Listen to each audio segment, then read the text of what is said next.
Welcome in, ladies and gentlemen, to another episode of the Men in Orange and Black, the Flyers podcast for the sane, S-A-N-E, Flyers fan. As always, I'm joined by Matt Craig. What's going on, Steve? With his pen, and I am Steve Murray. Yeah. We're gonna talk about the last 2 weeks of Flyers hockey, the good, the bad, and the ugly. Down, down, down. Yeah. Because it was It was a little bit of each. A little bit of each. Yeah. Yeah. I think we were kind of spot on with, you were spot on with your, I guess you could call it a prediction of 8 points and 14 point opportunities. So It's not a prediction. It's what I wanted. I was going to say, it's not a prediction. It's a spoiler, right? No. Yeah, so we got 8 out of 14 points.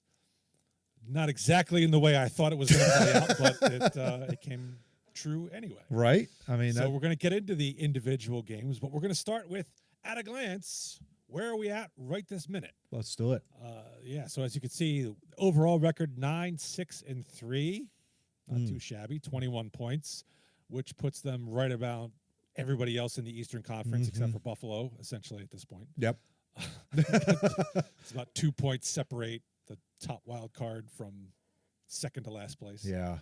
It's a very parity-driven conference so far this season. Home record's dipping a little bit, 6-3-2, but the away record, we finally got some wins on the road. There you go. Which is good news. Yeah. Goals scored, though, 47. That puts us at 31st in the league. Yeah. That's not good. That's not good at all. And we'll discuss that, I'm sure. Absolutely. Because I think there is a cause on why that's the case. Ooh, Matt has thoughts. Yeah, a little bit of a thought there. Yeah. All right. He hasn't shared it with me, so it'll be a surprise to all of us. On the flip side, goals allowed, 51, not bad, 10th place. They were a little higher, but they have allowed 10 goals in the last 2 games total. So that's a bit of a black mark. Yeah. But overall, the defensive play has been much improved. We'll get into in period 2. We'll be talking about special teams in particular, but the power play, Functioning power play. 19.6%. Yeah. Keeps going up too, Steve. How about that? 0.17% last time we talked.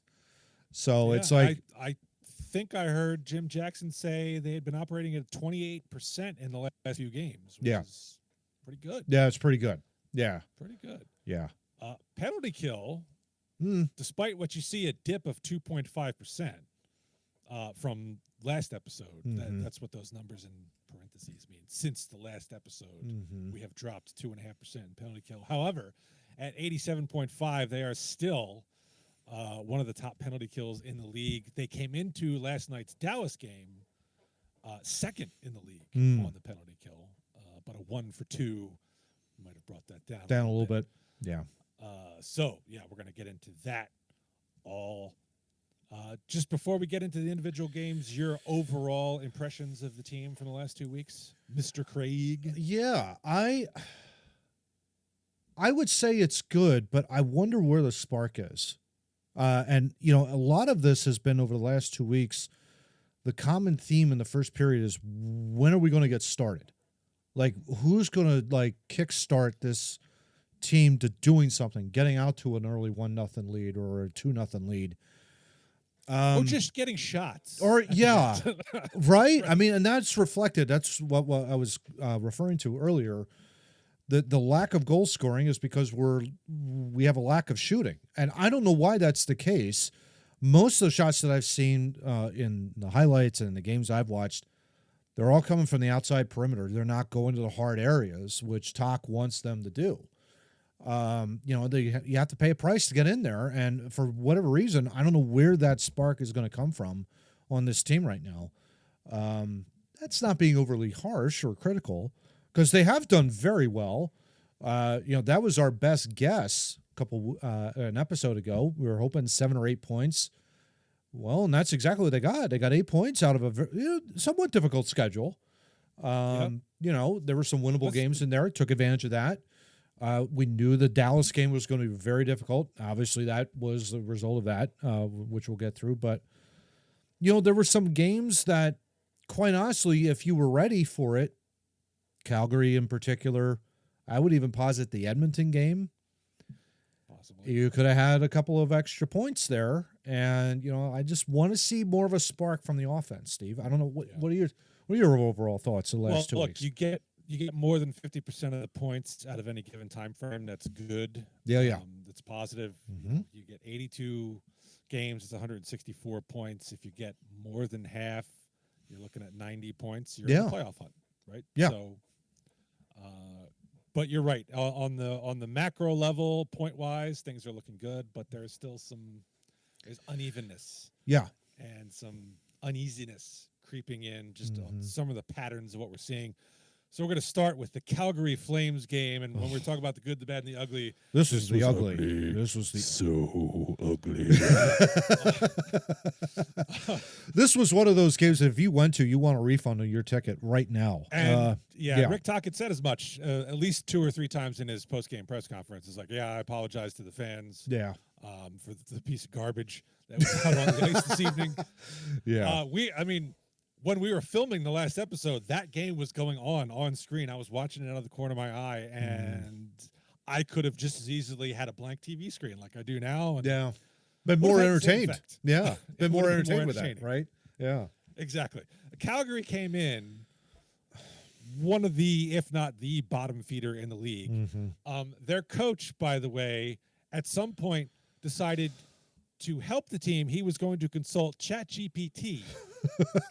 This is a real story. Look it up. Oh, my gosh. He asked ChatGPT, how can I get my team to play better? And at least for one night, it may have worked. It may have worked. The Flyers pretty much laid a nothing burger through 2 periods. Calgary built a 2-0 lead on the strength of not 1, but 2 Jonathan Huberdeau goals. Mm-hmm. Both on Alexei Kolosov, who played his lone game for the Flyers before being sent back down to the Phantoms. He didn't play poorly. He didn't play poorly at all. No, I thought he played very well. Yeah. Fundamentally sound in that, I thought. But the 2 goals that he gave up to Huberdeau were like, seeing eye shots that got through. And it's like. One was a deflection. So. Yeah, one was a deflection. The other was like, wait, what? They went in? What the heck? That kind of a deal. So from that perspective, it was a good sign that Kolosov played well. Yes. And, hopefully he took some of that confidence down with him to the Phantoms. Mm-hmm. But we don't get on the board. Thank God we didn't get shut out by a team that is one of the worst at goals against in the league. Yeah. Or at least was at the time. Mm-hmm. I haven't looked them up yet because we don't play them again for a while. They still are very bottom of the league, Steve. And so we get one stinking goal on him. Konechny with about 5 minutes left off a face-off in the zone. Yeah. But other than that, there really wasn't much going on in this game, and those who were there do deserve to get their Please write Philadelphia Flyers. 1901 South Broad Street, Philadelphia. Don't mention our names. Yeah. Right. The end of the this day. is the anonymous podcast. That's right. Right. So a dreadful, and it was a dreadful weekend because they had lost, I believe, the day before they lost to Toronto, right? Yeah. So, and they've fallen off a cliff. I mean, they've really fallen off a cliff, the Yeah. Maple Leafs. Yeah. So it's like, I mean. Bad weekend. You're going into Montreal, who was hot at the time, and you're like, oh, God.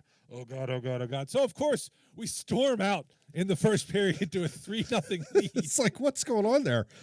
I believe my text to you was, we live in bizarro world. Yeah, exactly. Yeah, exactly right. A team like the Canadians who are playing well, we have a hot, quick start, get on the board, lots of shots, lots of goals early. 2 and power a team play like goals. Calgary, who's fighting it. Their coach needs ChatGPT to get him to where he needs to be as a coach in this league. And we get one stinking goal. Yeah. So, Bobby Brink, 2 goals in the first period, including the first shot, I think, of the game, right? It was a deflection. Yeah, tip in. Then he also scored on a power play. We had a 5-on-3 that we converted. I don't remember the last time that happened on this team. Rocky Thompson ought to take notes. That's how you execute a 5-on-3 power play. Just saying. To be fair to Rocky, he didn't have Trevor Zegras with a behind-the-back pass to Cam York. That's true. to one time. That's true. Well, and he also didn't have Cam York on the power play to begin with, so that's another issue. Also true. We don't know whose decision that was. Yeah. Let's just say they're no longer here, right? Well, the amazing part is they convert not only the 5-on-3, but once they get to the 5-on-4, they then convert that with Brink in front of the net, cleaning up a rebound. So things are looking great. First period ends, Flyers up 3-0 all over the Canadians. You're like, I can go to bed, right? Wrong. Four goals by the Canadians. Yeah. 4 goals. And Dan Vladar in net for this one. Can't lay it on him. No. These were the Canadians had about a 10, 12-minute stretch where everything they put on net was just fire. Yeah. Including a couple, I think 2 power play goals in those 4. That's correct. Yeah. Suzuki and Demidov, both with power play goals. Yeah. And also to counter Brink's 2 goals, Kirby Doc with 2 goals in the period as well. So, yeah, I mean, the Canadians storm out. They flip the script, but then +1 us. So now we're down 4-3, but then our rookie. Keita Grabenkin. Yeah. Finally salvages it. Hero. Yeah, exactly. Yeah. Gets the He tying goal. remembers, hey, we're supposed to go to the middle and shoot. So what a concept that goes in the net. What a shock. Yeah, what a shock. This was on Sam Montembeault, by the way, who was the lesser of the 2 goalies, at least at the time. Yeah. So shoot, people, shoot. Go to the net. 40 Ties the game. Yeah. I was going to say 42 shots on net by the Flyers throughout the entire course of that game. I mean, That's got to be the season high. For sure. Because they certainly didn't reach that number after. But No. But no. So overtime, not enough to decide. We go to a shootout where not both, just Trevor Zegras. Yeah. Converts, because he's automatic in the shootout. Not What on was penalty his- shots, but on the shootout.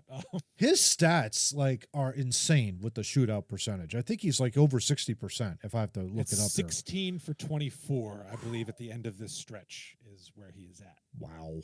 Which is best in league history for a minimum of 20 shootout attempts. Yeah, it's 2/3 of your shot attempts are going in. That's crazy. So like I said, automatic, and Vladar shuts the door on all 3 Montreal shooters. So we come out with a victory against the red-hot Montreal Canadiens. Who'd have thunk it? Love it. After the garbage and slop that was on the ice. Yeah, well, you almost could have lost that game. You come out of there with 2 points. I'll take it, Steve. I'll take that. Stick with itness. Yeah, exactly. All right, so then we take that momentum, rolling into Nashville. Oh, the Stanley Cup champions. Oh, yeah, that's right. They're not even close. Not even close. They're closer to Calgary than they are. Off to a slow start, though. Yeah. Once again. Mm-hmm. Not many shots going on in the first period, and Nashville takes a quick 1-0 lead, courtesy of Ryan O'Reilly. Ryan O'Reilly. Yes. Yeah. I knew that. I was just making sure. Alpha deflected. Yeah. Deflected shot. Deflected shot. Yeah. But then, second period, Matvei Michkov gets off the schneid. Yeah. Shrugs. No, I'm thinking of Ottawa. Never mind. Cam York gives him a nice pass in front of the net. One-timer, back of the net. Meach is on the board. Yeah. That gets things going because shortly after that, Noah Cates comes in, cleans up a rebound, puts the Flyers up 2-1. Then an empty netter makes it 3-1 as a final. Some rough stuff, interestingly. Steven Stamkos not happy, throwing elbows and whatnot in the piles. And Well, like I said before, when you're 60 years old and you that's all you got is the flabby elbows, all that kind of stuff. That's what he's going to be known for, Steve. Now, and God, Nashville. I mean, yeah, I don't know. You got to reset that button big time, I think, if you're down there. I mean, they are right now, at the time of this recording, they are 9th in the wildcard standings in the Western Conference. They're only 3 points ahead of Calgary. Calgary last in the conference. So 6-10-4 are your Nashville Predators. It's not good. It's not good if you're Nashville. But, hey, you sweep the season series of them and done. Yeah, that regard. So that's great. I love it. I love it. I forgot what I was going to say. Something about Stamkos yelling at clouds. Well, I said it last episode, and I'll say it again. They look like they are the 2011 Eagles dream team. Yeah. Is what they are. Yeah. No, imagine you just like, that's all you're doing is just signing a bunch of guys, but you got to make sure that they're all, all up this, all meshing. Yeah. Yeah. And they're not. They're clearly not. They're, it's something that's definitely not working. And so I think they definitely need to blow it up big time. They might be a seller. They might be a seller as a trade deadline down the road. So probably have to keep the eye out. To keep this up. All right. Yeah. So 2 wins on the road, including one against a Canadian team for the first time all season. It's like, all right, we're feeling good. We're coming back home, riding a 2-game win streak. We got the Ottawa Senators coming in, one of the bottom feeders as far as goals against. So it's an opportunity for the offense to feast. Yeah. And first period, Flyers come out 4 shots. Yeah. 4 shots on net, Steve. 4. Yes. Ottawa not that much better with 6, but the only difference is they put 2 past our goaltender, who was, who I will discuss later. But yeah, I watched that first period and I thought, oh God, we're in serious trouble. Like we're gonna get boat raced if we're not. Yep. But give them credit. Michkov coming back, gets us within 2-1, and then Jamie Drysdale, the tying goal in the third period. Nice goal for him. And Michkov's goal was nice. Circles behind the net, shakes off Jake Sanderson, a good defenseman, gets to the middle of the ice and fires and scores. Yeah. So heck of a goal. And then Drysdale was down low. Don't know what he's doing down there. It's ironic because both of those 2 goals that he scored, as we're going through this season here, both of his goals were down low, down below the goal line. It's crazy. Right. Like, wait, what? What are you doing here? Okay. Hey, it's fine. Give it to you. Why not? Right. Yeah, but you give the Flyers credit over the second and third periods, outshoot the Senators 18-7 for those 2. Yeah. So they recover from the slow start, get the game to overtime. And you think, well, if we can get the shootout, Erson's really good in the shootout, so we just got to get there. No. Bad change. Trevor Zegras maybe doesn't skate to the bench with the gusto you hope to get a change. Has to stay on the ice. He and Tippett go to the same guy. 2-on-1 the other way. And I don't even remember who the guy was who scored. Tim Stutzel. Was Stutzel? Yeah, who apparently has had our number over the years. Yes. He had 2 goals in this game for the Sens. But yeah, it was like I'd never even heard of this guy, Stutzel. So now it's like I'm gonna have he was like a really high number 1 round pick. I've heard of him. Well, that makes one of us. So there you go. Not both of us. So there you go. But yeah. No, wait, it wasn't Stutzel, was it? Yeah. I might be thinking of the Edmonton game. Oh, the Edmonton? Okay. I'm confusing games now. There's some similarities to things that go on. Yeah. But anyway, so the Flyers end up losing 3-2 in overtime. Sam Harrison, 11 saves on 14 shots. Tough. It's not going to get any easier as we'll continue on.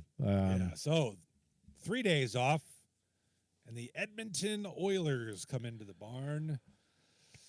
I'm not so sure about where. I don't think they're making a 3rd consecutive trip to the final there, bud. I get a. So? Nah, I don't think so. The nice part about this game was the Flyers started out good. Yeah. Had some good pressure. Owen Tippett cuts to the middle, hits iron. They had a couple of decent opportunities. Couldn't cash in, and then from there, Edmonton just took over,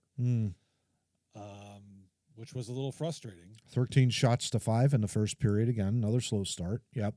Well, I mean, like I said, they started. It was the first 3-4 minutes. They actually were good, but slow start in first period overall. Yes, they were bad. So they slumped.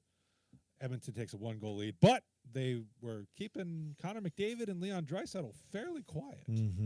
Which was good. Oh, yeah. Second period, Matvei Michkov gets a power play goal to tie the game. So things are not as bleak as they seem. And from there, the Flyers actually took over.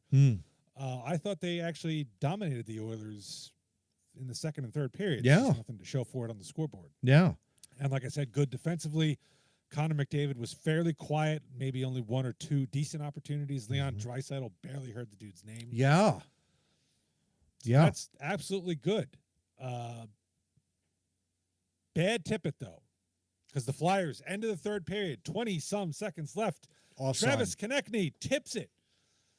We got a 2-1 lead. Yeah. Tippett. Offsides by that much. And that's all it And takes. Yeah. What are you doing? You were Yeah. stationary at the blue line. Why are you in before the puck? Yeah. Like, I know it's a game of anticipation, but, I mean, you're right on the line. And, you got to just wait just a little bit of a split second more. And it wasn't like Tippett or Konechny was the one breaking into the zone. It wasn't like he made a move right at the blue line that screwed you up. He went straight over. Yeah. You got it. And this is one of Tocchet said at some point he was asked about Owen Tippett and his streakiness. And he said he's gotta get focus. And this is one of those times where it looks like he was not had the focus. Yeah. Yeah. That might be a future concernometer. Maybe we'll do player by player down the road, of course, as we cover the season. But it makes me wonder about him a little bit, Steve. I know that we're big fans of his. He's got the tools. Definitely has the tools. Definitely has the skating ability. But the inconsistency is the one thing that really bothers me the most. And, it's like now this is, we had Torts and now we have Tocchet, and it's like it's still not getting through to him. I don't know why. It's like I just would want to see him more consistently, perform at a better rate, obviously, than what he's doing. Bad plays like and this not make bad plays. Yeah. This is now the third goal that was either in overtime or late and would have been a game winner. Yeah. That is called back on the Flyers. So they go into overtime. Trevor Zegras tries a quick pass to Cam York. Can't handle it. York falls down. You get a 2-on-0 going in on Dan Vladar, and that's a recipe for not success. Yeah. Roslovic puts it in. Flyers lose 2-1. 1. Yeah. Overtime. Now, Owen Tippett, after that game, was going to be my dud. Lo and behold, we go to St. Louis, and oh my. Oh my. Well, another slow start. St. Louis gets on the board first. Bad turnover in the neutral zone by Trevor Zegras leads to a goal that Ersson probably should have had. Jordan Kyrou from the dot. But Zegras gets that back. Ties it at 1. Blues get another goal, though. That was a bad turnover by Konechny. They start the second period. Blues get another goal, make a 3-1, but the Flyers climb back in it thanks to the line of Zegras, Tippett, and Dvorak. Yeah. What a line. Tippett would end the night with a goal and 3 assists. I think a career high 4 points for him. Yeah. In a game. Yeah. But we end at 2, tied at 3. Blues come out and score 2 quick goals early in the third period. So at that point, I'm like, oh, F this. Channel. What's on Cartoon Network? The work, right? Come back. It's 5-5. How about that? Tippett has one. Dvorak has his second. Yeah. So you got 2 from Zegras, 2 from Dvorak, 1 from Tippett. Amazing. 5 goals. It's 5-5. Get into overtime. Zegras is tripped on a breakaway, gets a penalty shot, and you're thinking, oh, well, he's money in the shootout, right? So shot, we're going home. Nope. No. No. Like, what the hell? Yeah. Bennington gets him. But we end up actually going to a shootout where Zegras does convert on the breakaway and is the only one, and Ersson shuts the door on St. Louis. Flyers come away with a 6-5 shootout victory. Wild game this. In particular of that line alone. I mean, it was amazing. Tippett was a +4. Zegras was a +1. And Dvorak was a +2. So that kind of gives you an idea of just how wild this game was, back and forth. Yes. But yeah, Christian Dvorak, I think, probably his best game so far this season, I think. I would say. Heck of a shot for his first goal. Yeah, no doubt. No doubt about that, yeah. But thank God for that line, because they accounted for all 5 goals and then the shootout winner. All your offense. Yeah, just wild. Unfortunately, that trend continued. They supplying all the offense as the second half of back-to-back, we roll into Dallas. And I have to tell you, I think so far this young season, we have seen only 2 teams that I would consider legit Stanley Cup contenders. Like one of most them, likely going to be. Yeah. Winnipeg. Yep. Dallas. And Dallas. Yeah. And you could see it because Dallas just suffocated it. Oh, yeah. Yeah. Wasn't even close.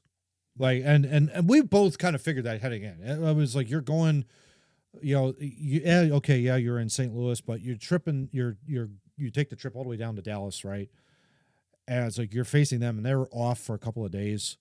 So it's like you have that kind of an issue there as well. But irrespective of the fact that they had a couple of days off, their talent level is miles ahead of where we are right now in terms of their overall level and abilities and all that kind of stuff. Oh, and the structure of their game. Oh, it's ridiculous. Yeah, it's so good. Yeah, so good. And they've got a great goalie in that, in Ottinger, and and that kind of a deal. Unless it's Game 7 of the Western Conference Finals, according to Pete DeBoer. I mean, it was just absolutely crazy. But I don't know how you do that. Yes, throw Dallas them gets under off the to bus like that. But yeah. Dallas gets off to a 1-0 start in the first period. Another slow start for the Flyers. Only 3 shots in the period. I thought there was only 2, but they must have added one later on. Later on, yeah. So Vladar keeping us in there until it turns into the Jason Robertson show. Natural hat trick, 2 goals in the second, and then a power play goal in the third, makes it 4-0. Flyers do get one from aforementioned Christian Dvorak and that line, but that's all they would get. Bad change leads to goal number 5. Dallas Stars come up 5-1 winners. Yeah. Kind of a dud to end it, but at the same time, kind of expected as well, right? At the end of the day. Yeah, I mean the caliber of team, the travel, the back-to-back, it was looking like it. Yeah. But the good news is they get 3 days off now. Yeah. Before their next game. So, like we said, we got 8 out of 14. That's a positive. I wasn't really expecting to get 2 out of Montreal. No. I did say we should get 1 out of Edmonton. Yeah. I think we said Nashville and Ottawa were going to be wins. We were right on one of those 2, but we at least got a point out of Ottawa, and we did get 2 out of St. Louis. So there was some positives in that. Absolutely. But again, the slow starts. We cheated. Yeah. We cheated. We knew Calgary when we weren't getting it. Yes. Which we kind of wrote off. I remember I was just like, okay, they're not winning that game. Exactly. We're like, yeah, this is shite. Yeah. Making any points out of this. So really, they good. got 8 out of 12. Yeah. Technically, that's right. From our prediction. So good, but at the same time, the slow starts, and we'll get into this in the second period. Like, how concerned are we?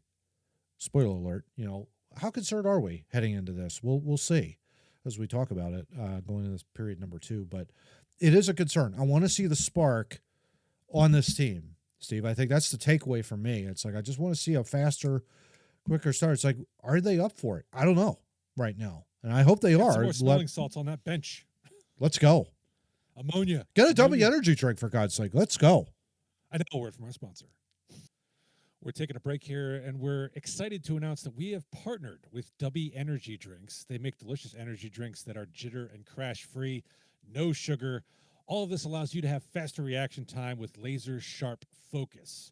Now, so here's how this works. Let's say you're shopping at dubby.gg or on their app, which you can download to your phone, and you say, hey, that Galaxy Grenade flavor with its juicy watermelons paired with a Mexican guava and topped off with a squeeze of lime, that sounds pretty damn good. And Matt's going to show you how to do this. You put a $40 tub in your cart, and you enter the promo code MEN in orange and black. And you use an ampersand, by the way, the symbol, not the word and you will get 10% off. If you're not good at math, that's $4 off of the tub. Make sure you take advantage of this today. Again, w.gg. Partner, not sponsor. Partner. I misspoke there at the close of the first period, but definitely check it out. There's some things on there I've been looking forward to trying, and I'm gonna take advantage of that deal. There you go. Some grandma's lemonade. Yeah. But anyway, we're gonna move into topic 2 now. We're gonna talk first. We're gonna have the concernometer, but first we're gonna get into studs and duds. Oh yeah. Not dudes, duds. Yeah. Those that we think did well and those that did not. That kind of a deal. Down. Right. Right. Okay, so why don't you do the first stewed? Oh, thank you. Last 2 weeks. Yeah, appreciate it. I'm going to go with Christian Dvorak there, bud. 7 points plus 4 in the last 5 games. Obviously, a majority of that came in the St. Louis game where he did very, very well there. But overall, consistently over the last 5, he's done very, very well. And I think has been such a huge part of the penalty kill, of the success of the penalty kill as well. So I give my boy Christian Dvorak, number 22, Tocchet's old number. How about that? 3 goals, 4 assists, 7 points in his last 5. Can't get any better than that. I mean, that's fantastic out of it's essentially a 4th-line center. I think I wonder if he's playing now 3rd-line minutes now. He's playing with Tippett. He's playing more than that. He's up in the 2nd line. I mean, that's my only downside is I'm glad he's doing well, which is good because of where he's playing. Ideally he would be the 4th-line center, but he's playing up in the lineup. Yeah. And that's part of the problem. We need to solve that issue. But yeah, I have to give him his props. He's done well. Glad to see he's producing and he's contributing in lots of different ways. And certainly it helps that he's been in Tocchet's system before. Yeah. Can help acclimate the team. I still see some like guys running into each other once in a while, not getting their positions quite right. Yeah. But at least he knows what he's doing. He knows where he's supposed to be. He's making some good plays. More on the money. I just wish we could slot him in lower. Yeah. That would mean we've got more talent in the pipeline. Yeah, exactly. But yeah, no, I agree with you. Early returns have been great. Yeah, early returns have been great for him, though. Yeah. He's definitely been a plus signing, I would say. Yeah. So my stud for the last 2 weeks is I'm not going to have an individual player. I'm going to go with the penalty kill. Oh, okay. As a whole. Nice. They have been, as we said, they came into the Dallas game 2nd in the league. I don't know where they stand after the game. They only allowed 1 power play goal and 2 opportunities. But when I look back over the last 2 weeks, they had 2 power play goals in Montreal, who has a very good power play. And they had the 1 power play goal against by Dallas. But were there any other power play goals in there? I don't think so. They kept Edmonton, who has a superb power play, off the screen. Off the board, yeah, exactly. They shut down Nashville. Ottawa did not have a power play goal, to my recollection. Yeah, I mean, Dallas was 1 for 2, as we talked about early. St. Louis, I think they also had a power play goal. They might have had 1 in there. Oh, no, they were 0 for 1. They were 0 for 1 as well. Yeah. Good. So, yeah. I mean, the defense has been excellent on the penalty kill. I would agree. I think it's like, so imagine this. You have a functioning power play. You have a functioning penalty kill, and they're doing very well. The standings. Who would have thunk Funny it? how that works. Funny how that works out. 9-6-3 after the first few games of the season. They've got streaks of, I think that at one point they killed 13 in a row. Yep. Before the Montreal game, and then before Dallas, I think they had killed 8 or 9 in a row. So, props to them. They're doing well on the penalty kill. Yeah, big time. It's good stuff. All right, I love it. To the dudes. Ugh. Well, let's do yours first because mine sort of bleeds into the concernometer. Yeah. I can't take him anymore, Steve. You're going to have to again talk me out of the brink.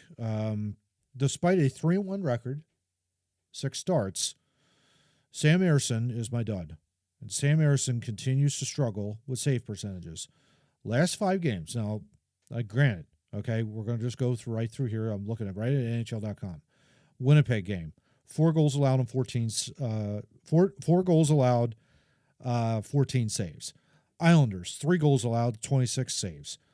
Pittsburgh, 2 goals allowed, 26 saves. Ottawa, 3 goals allowed, 14 saves.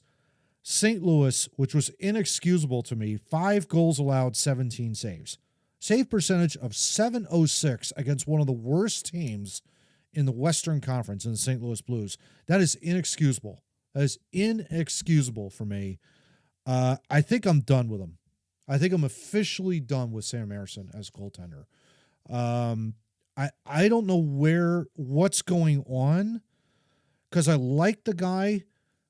and I'm saying this because, with my microphone right here, I want to make sure that I'm not attacking him personally. But damn it all, I'm sick and tired of like these save percentages are just straight down. You could go right to NHL.com and it is going down like a cliff. And it's frustrating to me because I want to see him succeed. And yet at the same time, he's not showing it on the ice. And I don't know what to make of this. I don't know what to make of it. How do we turn this guy, who is our backup goaltender, how do we make sure that his confidence level isn't being shaken here in that regard? I don't know.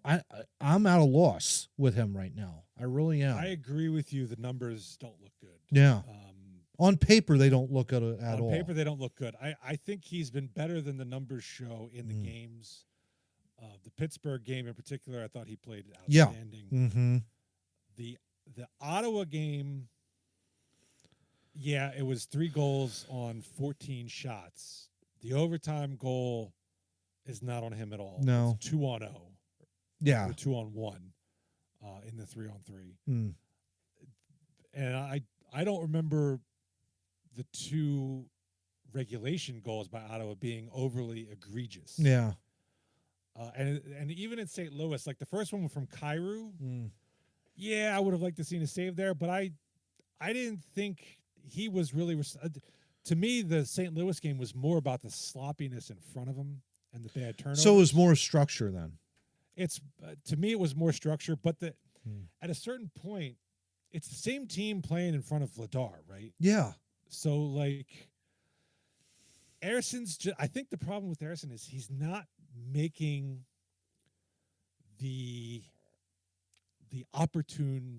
not the opportune save, but the save when you absolutely need it. If you know what I'm saying, like, yeah, you just scored a goal. You got the momentum going your way. Zegras scores the goal. Zegras scores the goal. I know Konechny makes a bad turnover. It's an odd man rush. But if you get a save there, it's 1-1 still. Yeah. We have some momentum. Maybe we even steal some more momentum. It's like he's not making the save that you need. And I think that's been it because he's been great in the shootout. Yeah. I don't think he's allowed a goal in the shootout. I don't think so either. I think he's a phenomenal like shootout goaltender, but I don't want him just to be that. I want him to. Right. No, I agree. You know what I mean? Like I want him to do something that's more than just doing that. Yeah, I don't know. I agree with you though. I agree. I think the defensive breakdowns is really interesting. It happens in front of him a lot, but not so much with Vladar. But I do think the difference between Vladar and Ersson has been Vladar has made those saves at key moments when you need him to make a save, whereas Ersson has not. And I think if Ersson could get that kind of mentality where you're able to make a save when your team absolutely needs you to make one, then I think you'll see an improvement. But yeah, he's in my doghouse right now. I for that very reason. It's like I want him to make those saves at the crucial moment. All right, and for my dud, I'm again not going to an individual player. I'm going to first periods. What the hell? So you sent this over to me. Yeah. I asked you to. That's because I good. So like to help here you are out. the Flyers. Yeah, here's the Flyers shot totals for the last 1, 2, 3, 4, 5, 6. You said 6 games. It's actually 7 games. Yeah. Calgary Flames, 3 shots first period. Montreal Canadiens, 12. That's the outlier. Predators, 7. Senators, 4. Yep. Oilers, 5. Blues, 8. Stars, 3. Yeah. Okay. 15, 22, 26, 31, 39, and 42. 42 total shots in the first period over the last 7 games. So you're averaging... So that's 6 average. 6 on average, yeah. That's not going to get it done. No. Kind of goes back to my question, right? At the top of the the thumbnail of this podcast. Where's the spark? Where is it? Got to get it going, right? We got to get... Let's get 10 shots, in the first period each and every time now. The next 6 games here. Look, I think your goal should be 8 to 10. Yeah, per period. Yeah, because that gets you 24 to 30, which is a decent total. Yeah, I prefer it to be higher because more shots, potentially more goals. But you know, the more you shoot, as Wayne Gretzky famously said, you miss 100% of the shots you don't take. Yeah. Unless you're Owen Tippett, you miss a lot of the shots you take because they're just high and wide. Yeah, exactly. But they're my dud because I think that's been the biggest bugaboo over the last 7 games. Totally agree. You've been chasing the game other than the Montreal game, every single game you're either getting scored on first or you're coming out of the first period with like fewer shots than you can count on one hand. Yeah. No. Yeah, it's not working. Entertain me, damn it. Give me action. Give it to me, damn it. Oh my gosh, yeah. And you saw it in Calgary. You're like, oh God, this is a problem. And then Montreal game comes out, and you think, okay, maybe they've got it figured out. They've got it. But then right back to Nashville, same issue. Yeah. Ottawa, same issue. Edmonton, same issue. Yeah. Really strange. Consistency, guys. Yeah. Just got to get that spark going. That's all. Just got to get it going. Yep. All right. So that brings us to the concern-o-meter. Ooh. Which, if you weren't with us last season, Matt puts this big bar. I don't remember if you do that. Yeah, it's a bar. He puts a big bar on the screen, and we say, what is your level of concern with X? Yeah. X meaning something unfulfilled, not Twitter. Right. Yeah. So 0. Do we do 0 or do you start? Yeah, it's like kind of like 0 to 10. Is it 1 to, it's yeah, it's 1 to 10. Okay. Yeah, it's a 1 to 10 scale. Okay. So you lied. It was 1 to 10. So 1 being I have no concern whatsoever. Yep. 5 being I have some concerns. I'm generally concerned, but I'm not going to jump off the Walt Whitman Bridge. 10 is melt my skin off with a flamethrower. Exactly. Yeah. I'm done. Yeah.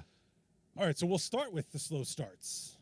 What is your level of concern with the slow starts? I'm somewhat concerned. I'm going to say 5 on this. I'm a little concerned over this, and I understand we're in the middle of a rebuild and we're making progress towards that. This season has definitely been a lot better than the starts that we've had under Torts. No question about that. I'm only concerned with the fact that to your point, you said it exactly right. We're chasing the game. We're chasing games. We're not aggressive enough in the first period in particular to get out to a 1-0 or 2-0 lead, to put the pressure on them to try and force ties and to come back and things along those lines. So yeah, I would say 5. I'm not like wildly over exaggerating over this, because I have confidence in Tocchet to try and figure this out. And it's still early, and I think they're still learning a system, and whatever the case may be, and they're probably just not letting their talent take over in certain games that they need to. But I think that is going to come. It's just a matter of just working at it and trusting what Tocchet and the coaching staff is saying. So for me right now, 5 with the slow starts, I would say. Okay. I would agree with that. I think it's become a worrisome trend because, in particular, the last 2 weeks, it has been almost like we said. Montreal game was really the only outlier. Everything else, there was that slowness to it. I think what they need to do is before the game, they need to go up to Gritty's rage room, break some stuff. Right. Then, so the adrenaline is pumping, your heart is going, and now you get on the ice and you're ready to crack some skulls. Yeah, exactly. Let's go. Yeah, let's go. But I agree. I'm not ready to jump off the bridge on this. I think there's still time to figure it out. I'm a little more concerned than I probably would be, because this isn't something I think we saw a lot under Tortorella. Right? Like, I don't remember having the discussion last year over extended periods of time that, in the first period, they come out looking like they just got off they woke up from a coma. Right. Right? And they haven't woken up yet, or they haven't had a pot of coffee or whatever. Maybe like a game here or there, but it wasn't a string of games together. So it's a little bit odd to me that this is, and it's pretty much the same personnel. Yeah. So a couple ads here and there, but you're right on the money. Yeah. But there's still time to figure this out. They've been able to overcome it.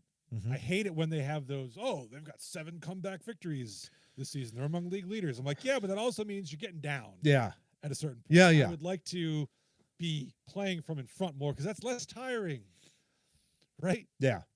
You're going to wear down over the course of a season if you have to play this way every single night. Yeah. Yeah. So let's get that fixed. Yeah, agreed. Right, something that seems to be on the fixed path. Yeah. Second here on the Concernometer, we're going to special teams. Ooh. Power play and penalty kill. Both not bad. Well, the penalty kill is actually superb. Yeah.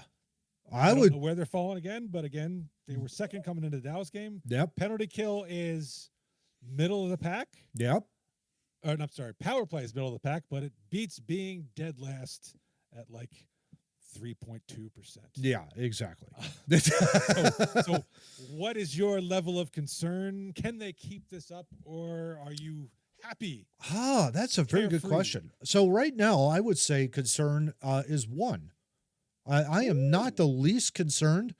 I am been very pleasantly surprised, despite the fact that the Flyer, we said prior to the opener, to the start of the season, really, hey, if you give us an 18% power play, we would love that. Well, you're at 19.6% as of the time of this recording. 19.6% power play, which is good for 17th in the league. We dreamed of that the last couple of years. Dreamed of it, and now we have it. So I am not concerned right now. I think that problem has been solved. Will I think there will be some dips? Yes, I do think there will be dips. However, I do think that they will end the year at around a 19% power play. So that is credit to Rick Tocchet and staff in that regard. Specialty unit, I think also, too, for the penalty kill, Flyers right now, they're tied with the Tampa Bay Lightning at 87.5%. The Sabres are the number 1 penalty killing unit in the league at 89.5%. That's crazy. Right below them, though, is the Avalanche, and they're the top team in the league. Their penalty kill is at 87.9, and we're right there at 87.5. So we're tied for third. It sounds like. Tied for third with the Lightning. So again, the fact that that's a Todd Reardon, I think, and having Christian Dvorak, defensive-minded forward out there. And goalies that stop the puck on the power play. Yeah, and they're forcing teams to the outside for most of their opportune chances. There's no tic-tac-toeing. With the lone exception I can remember was really Kyle Connor's pass across to Mark Scheifele for a power play goal across the seam. That wasn't going to get stopped. Those are elite players. Yeah, those are elites. And Winnipeg is, like I said, is one of 2 that we've seen so far that I think has a really good chance of being there at the end. 100%. So yeah, I'm not the least bit concerned. 1, I would say, for the special unit. You? I'm at a 2. You're at a 2. Okay. If it was just penalty kill, I'd be like 0. Because I think they've been outstanding and they've done great work on it. Okay. The power play is improved. Yes, we're like, we'll take 18, 19%. Now I'm going to get greedy. Yes, we're at 19%, but there are times still when the power play looks disjointed, and doesn't seem like they are on the same page, look like they know what they're doing. So I'm still a little bit concerned. I'd like to see that cleaned up. If you give me 18 or 19% where you look good every power play, you just the final puck in the net result is not there. I'd be a lot happier than 18 to 19% where every once in a while we're putting one in, but then in between I'm passing it off your foot. Yeah. And then you're shooting at my head. I'd like to see a little bit more cohesiveness in the power play. But overall, I get that. Yes, it's certainly less concerning than it was in prior years. No doubt about that. Yeah, I would agree. All right. So the final issue for our concernometer is something I was going to say you all, but we're the podcast for sane Flyers fans. So we're not going to blame you. Yeah. If you're listening to us, you're probably sane. Yeah. Some on Flyers Twitter felt the need to stir up some controversy, and we felt like we would be doing a disservice if we didn't at least mention it, because it hit all the major podcasts on the team and made the news. Some nonsense regarding the relationship between Sean Couturier, the captain of the team, and its future star Matvei Michkov.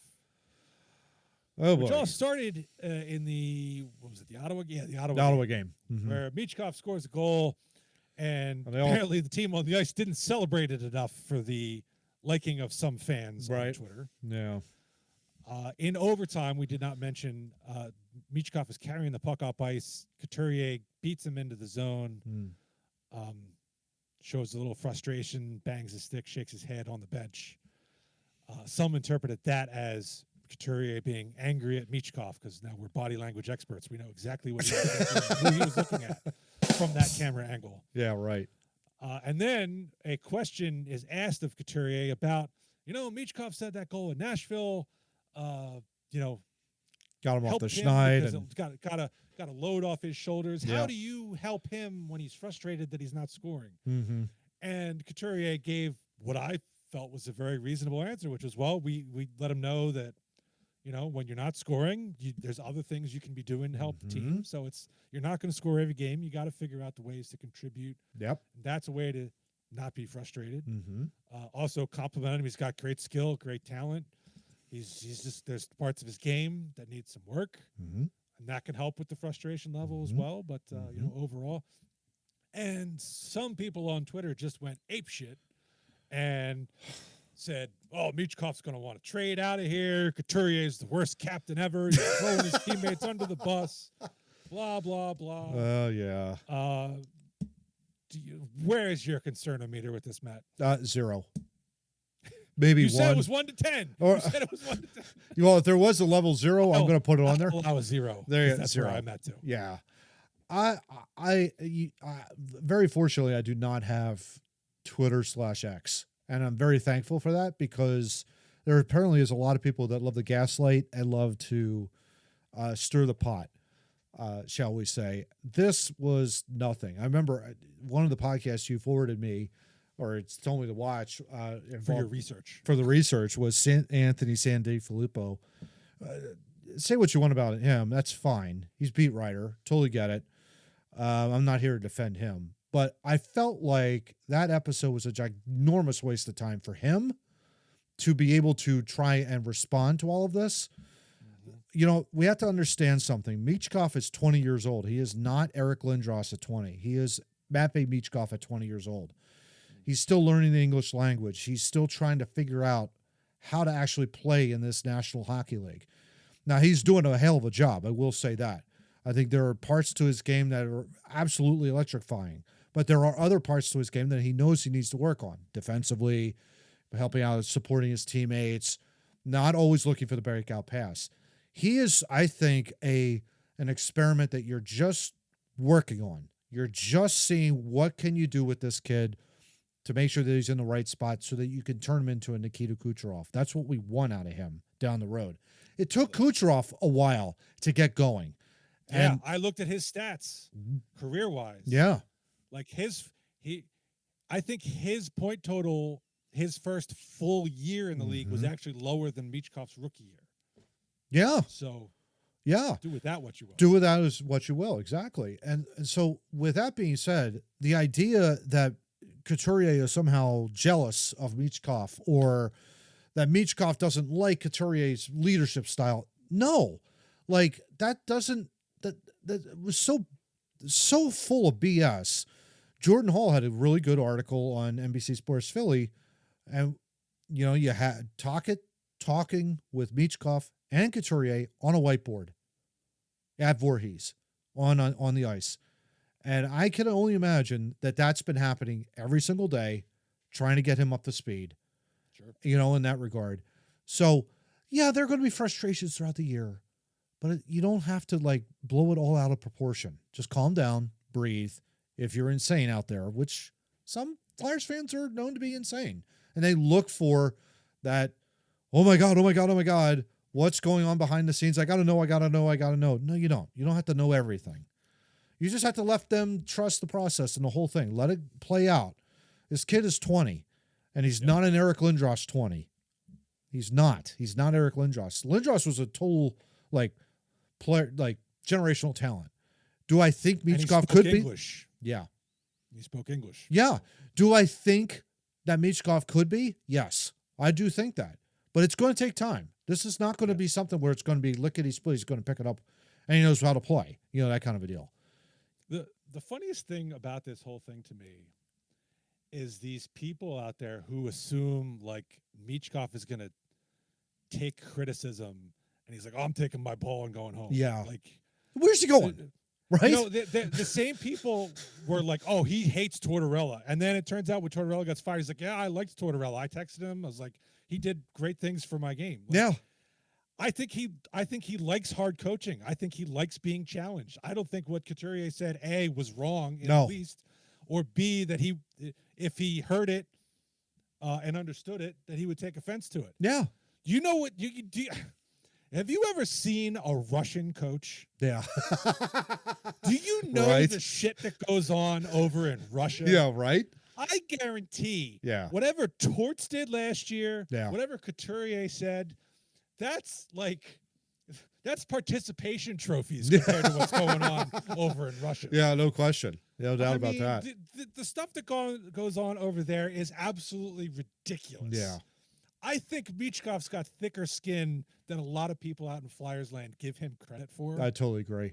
And that angers me a little bit because it's like your own insecurities are bubbling up into these bogus mind reading exercises that some are undertaking. And it's like, if it turns out there's some rift, it'll come out eventually. But it from what people who are actually in the locker room are saying. Yeah. And it's a Flyers conspiracy. They've been told to do this now. Yeah. Let's put our tinfoil hats on. No, just stop it. A mountain out of a pebble, basically, is what this is. The concernometer is hereby shattered from being 0 because I'm at a -2 with this one. There you go.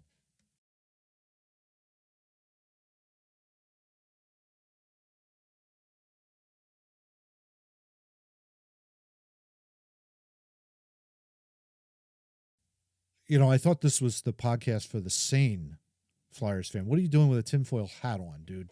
What are you talking about? What am I talking about? Right? Huh? What? I mean, yeah. Oh, yeah. Yeah. No, that's nothing to do with the Flyers. That's just to keep the satellites from reading my mind. Ah, got it. Okay. Yeah. Who I'm mad at when. Anyway, third period. So I misspoke. The Flyers actually have 4 days off. Yeah. For their next game. So yeah. They don't actually play until Thursday the 20th. So we actually it's strange. This is one of the few episodes where we don't have any games that we're kind of missing. Yeah. We're actually previewing the next week's games or so. How about that? Heading into Thanksgiving. I love it. So you people don't know jack at this point. Exactly. All right. Well, on the 20th, the Flyers will welcome in the St. Louis Blues, who they just played. Yeah, and spoiler alert, Gritty will not have his clothes on, St. Louis. Just that's why FYI, that kind of a deal. Why was Gritty in St. Louis to begin with? That was really kind of weird. I wish I knew. Yeah, put that tweet up there. Yeah, definitely. Hilarious. Yeah, it's great. They kindly asked him to, not be naked. And Gritty politely said, no. I wouldn't, not politely. I think it was just bluntly said no. Which at the time of the screenshot you gave me was liked by 4,200 people. I may have been one of them. Anyway. And ironically enough, the St. Louis Blues likes on their tweet was 1,400. So more than 4 times the likes was Gritty. Gritty is a national treasure. Oh, love him. Love him. But anyway, so the St. Louis Blues will come in. They are, as of this recording, dead last in goals against. So I'd love to see the Flyers put up 5 goals again in regulation. Yeah, but and let's keep the goals against down to 2 this time. Yeah, exactly. Please. Yeah. So let's do that. God, is Jordan Binnington? I don't know. That bloom is definitely off the rose from his Stanley Cup championship run in 2019. I don't know what's going on with him. Hopefully something.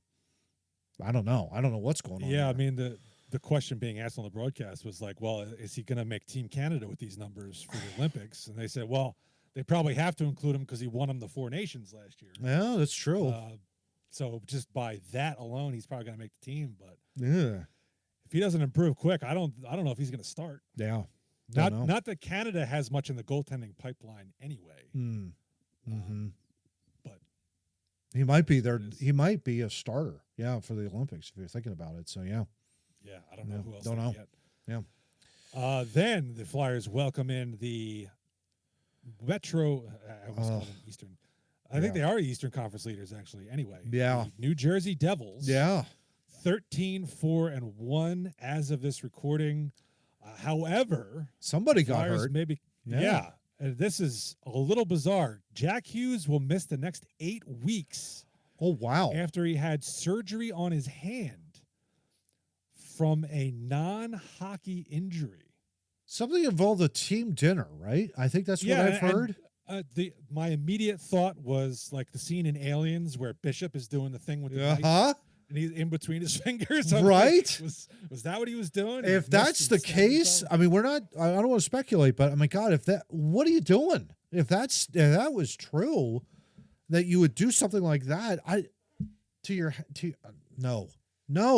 What are we doing? What are we doing up there? I don't know. Yeah. He had on the season 10 goals, 10 assists, 20 points. So he's certainly up there in terms of point leaders. Yep. And that's going to be a big miss for them. Yeah. So hopefully we're going to catch them at a good time. Yeah, we'll see. Now, the interesting thing is they're 13-4-1, but they're outside of the top 10 for both goals for and goals against. So that's a little bit odd. Yeah. They're 11th for both. Hmm. Usually you'd think a team that's leading the conference would be a top 10 somewhere. So it makes me wonder what most of their scores were, and who they played, actually. That would be another question. Maybe they played top-level competition. Could be a number of different things. Yeah, who knows at this point. Jake Allen is the clear number one, which is interesting. He's 7-2 with a .916 save percentage and a 2.24 goals against. But he is the older of the goaltending pair because Markstrom, I think, was expected to be the number one, and he has not taken those reins. Kind of had an interesting schedule to start the year. Colorado, they've already played twice. Ditto San Jose. So best and worst. Yeah, so the best and worst of the conference. Yeah, exactly. They split San Jose. They split Colorado. So that's kind of interesting. Yeah. Are we going to find out this is one of those even Steven teams? Who knows? Who knows? But interesting, though, that they are tops in the conference and tops in the division. Might be an opportunity. We always play Devils tough. Always play them tough. So it'll be interesting. Do play them tough. Hopefully, with Hughes out, we can take advantage. Take advantage of that. Yep. All right, then we begin a road trip, which I don't know if it's more than 4 games because Matt's only got the next 4 games up on the screen. So it is only 4 games. It is only 4. All right, but they do their annual "we're going to Florida" trip and not to golf. Yeah. And they're going to start out with the Tampa Bay Ligating, who just apparently all of a sudden have a rash of injuries to important players. Victor Hedman, Brandon Hagel, and Anthony Cirelli all missed Saturday night's game against Florida. Wow. And it looks like some of those injuries, although undisclosed, they might drag on. So it'll be interesting to see how they move on without a lot of those key players, particularly, I would say, Hedman, being their number one defenseman. Yeah. But Jake Gensel leading the way, 7 goals, 16 points. Kucherov is right behind him, 7 goals and 15 assists. We played them well last year. We did. But no Fedotov this year to bail us out in the shootout. So this is, I think, the only time we are going down to Tampa this year because both of the remaining 2 games in the series are up here in Philadelphia, and they're back-to-back, and they're in January. So that kind of gives you an idea. Their power play, as of the time of this recording, according to NHL.com, 15.8%. Wow. So they have really struggled on the power play. That's like Rocky Thompson numbers. That is Rocky Thompson numbers, exactly, yeah. But like I mentioned before, in period 2, they are tied with us in a penalty kill. So I think that's what's keeping them kind of afloat. They are 9-6-2 as of the time of this recording. So they're kind of a couple points out. Yeah. Everybody's parenting at this point. Yeah. So I'm not dismissing them at any. Oh no. I'm just noticing they got a bunch of people out. Oh, yeah. Maybe this is a chance. Yeah. To do some damage, Especially down there. Yeah. It might, it might be a chance. Vasilevsky is 6-5-2 Iron Man. So he's not letting the world on fire record wise, and he's at an 897 goals against, which is for him, and 277 goals against. So he's been around he's been around for a while though. That kind of a deal. Starting to wonder there a little bit. So yeah. But speaking of struggling. Final game of the season. Not much. Final time we're going to play the Florida Panthers, who, by the way, are 27th in goals for. I think their injuries have finally caught up offensively. Yeah, I would agree. Still no Kachuk. Barkov, I think, is out for the season. Yeah. And then Kulikov, you're saying, got hurt, out 5 months. Yeah, well, he got hurt, I believe, the second time we played them, which was the second week of the season. He's going to be out for 5 months. Wow. And I think he's their best defenseman. Yeah. Frankly, out of what they have. Oh, yeah, that's right. He signed like a long-term deal, I think, with them, too, in the offseason, if I remember right. Or that might have been somebody else. I can't remember. But yeah. Who's the other one? Not Ekblad. The name escapes me. Yeah, the name escapes me, too. But yeah. He's one of their better But he's one of their better defensemen. defensemen. Yeah. That hurts. Mm-hmm. Yeah. Mm-hmm. Brad Marchand is their points leader with 21. Oh, he actually had more than Hughes. That's wild. 12 goals, 9 assists, 21 points. There you go. So you know who you got to shut down. Oh yeah. And they are struggling without some of their top guys. So yeah. Take advantage, win that season series. Please. Opportunity. Do us all a favor. Yep. Then from there, Thanksgiving takes place. Happy Thanksgiving to you, bud, by the way. Happy Thanksgiving to you as well, because I might talk to you, but not on the podcast. Yeah.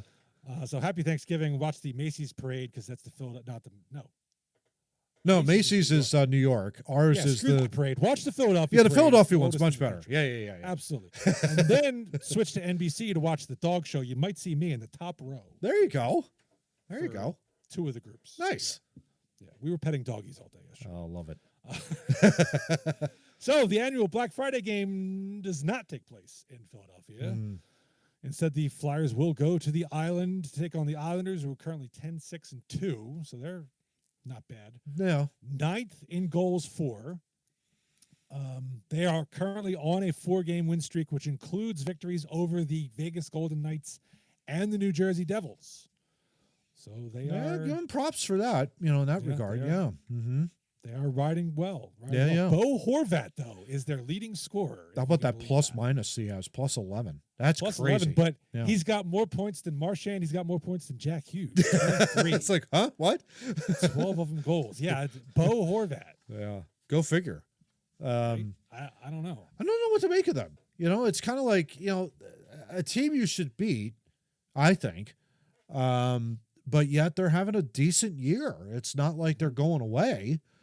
That kind of a deal. They're not like Columbus or anything. That's or Washington, who's having a down year. By the way, you're right on the money with Washington. They're not, of course, having a good year at all. And that's what happens when you have a goal, like Alex Ovechkin going for 900 goals. That kind of going after Gretzky's record. The high of that, now all of a sudden that the bottom is going to crash out for them at that point. And the next thing you know, Jordan Binnington's stealing your 900th goal puck. Right. Like, seriously? So, yeah, Islanders, you can't go to sleep with the Islanders. Just can't. No, absolutely not. Please get under Patrick Waugh's skin. Yeah, you got to do something. I love it. Yeah. All right, and then, so they follow that up next night. What's with these back-to-backs, and we're playing really good teams in the second half? That's not fair. Because we're playing the Devils again. Still without Jack Hughes. Can you imagine, you're traveling through Thanksgiving, you're coming up from Florida, and the next thing you think, you're probably landing, having Thanksgiving on Thursday. Then you got to pack your bags, and then you're taking either the train or something to go up into New York and New Jersey to play in the swamplands of New Jersey. My God, that's got to be awful with all the holiday traffic and all that nonsense up there. Oh, my gosh. Got to be crazy. And you're going to New York and New Jersey after you were just in Florida. Yeah, right? It's going to be weird. That's a buzzkill, man. So, 6 games. So we got 6 games. So, possible 12 points here, Steve. If we're looking at this, if I'm doing the prediction.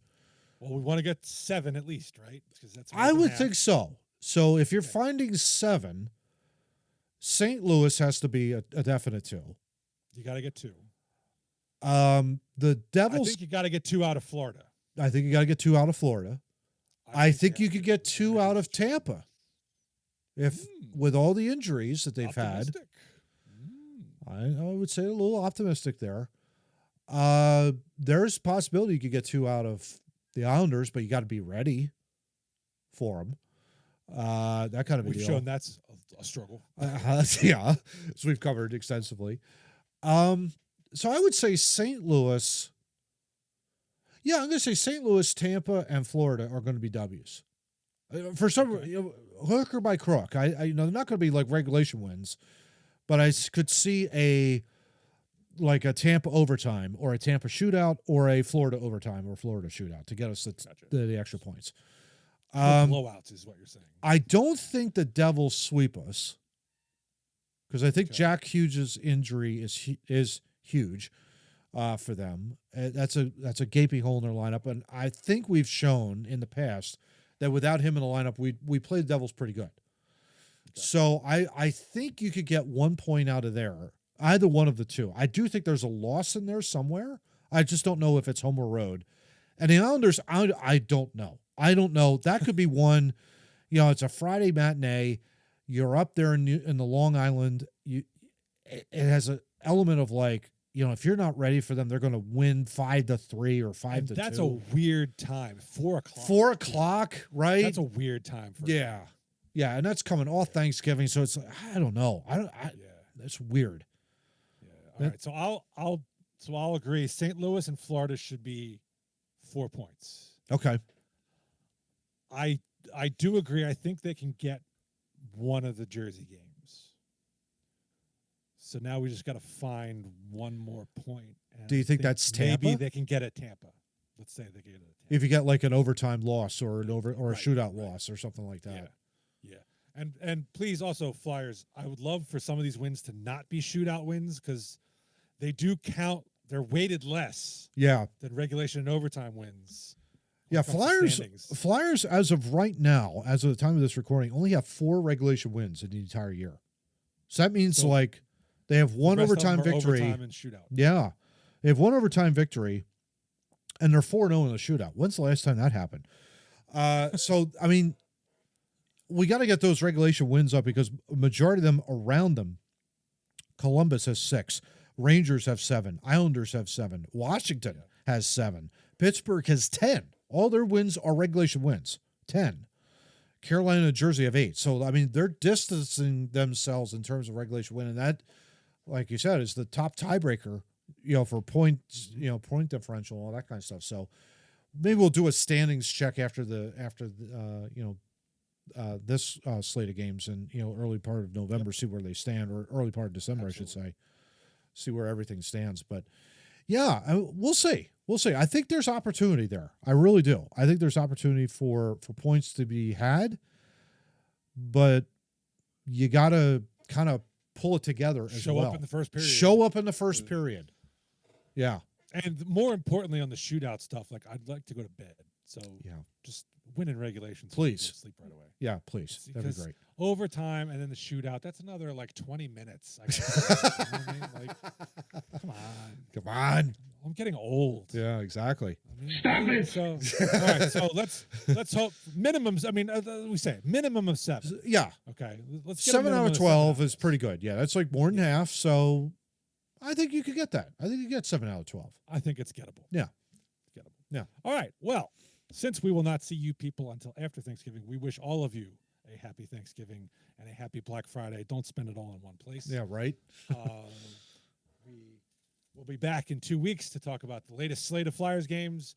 Until then, we say, let's go Flyers.